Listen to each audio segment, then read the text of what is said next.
Hey everyone, Matt Stepp with Dave Campbell's Texas Football here in the press box at Newsom Stadium in Mansfield with my three from Thursday of Week 11 of the Texas high school football season, and maybe even a couple of bonus thoughts thrown in since we are headed straight for the Texas high school football playoffs. We're going to start right here in Mansfield in a game in District 3 5A Division II that was a playoff game. Arlington Seguin and Mansfield Summit, winner advances to the postseason, loser, their season is over with. It came down to the wire. Arlington Seguin plays their third straight one-point game and knocks off Mansfield Summit 23-22 to send Joe Gordon's ball club to the playoffs for the second year in a row, breaking Mansfield Summit's hearts. They did it last year in Week 11. They knocked Summit out of the playoffs in Week 11 and got into the playoffs. It happened again tonight. Seguin hangs on for a 23-22 win. The key play in the game, Seguin's up by one. Just over 2 minutes left in the game. 4th and 9 near midfield. They run a fake punt.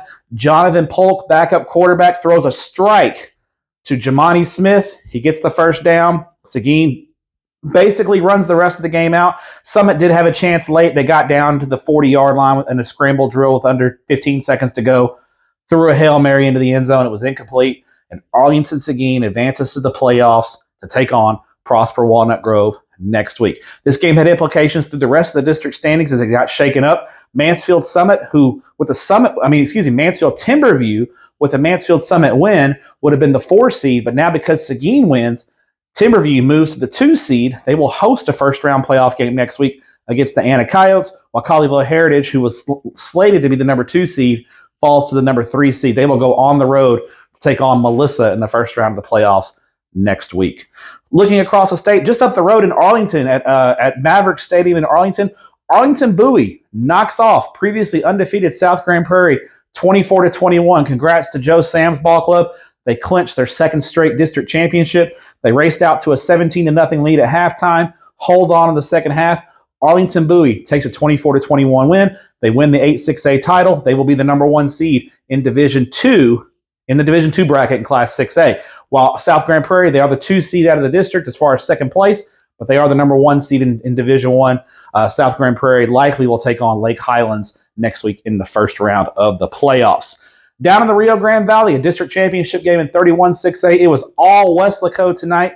The Panthers knock off previously undefeated Edinburgh Economides 37-13. Quarterback Chris Luna had 2 touchdown runs and a touchdown pass.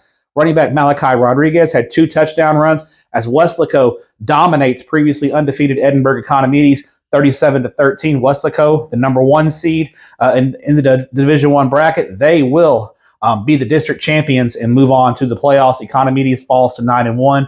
Still a great turnaround down there in the Rio Grande Valley. Economides was a program really struggling the past few years. They got to the playoffs last year with a 6-4 record. This year they were 9-1, looking like a team on the rise down there in the 9-5-6.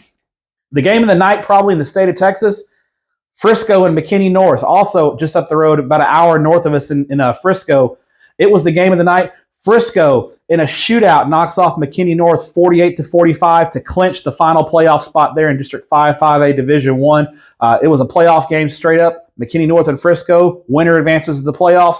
Loser goes to basketball, and it's Jeff Harbert's Frisco Raccoons coming out with a 48-45 win. McKinney North, with the game tied at 45, misses a field goal. Frisco takes the ball on their own 20 with 2 minutes left. They drive all the way down. The last play of the game, Lowry Asel kicks a 19-yard field goal to send the Frisco Raccoons to the playoffs, where they would take on the West Mesquite Wranglers at Mesquite Memorial Stadium in the first round of the playoffs next week. Congrats to Frisco. That was an unbelievable football game. I had that one on my tablet while I was watching Seguin and Summit, and it was a back-and-forth shootout between 2 good offensive football teams, but congrats to Frisco.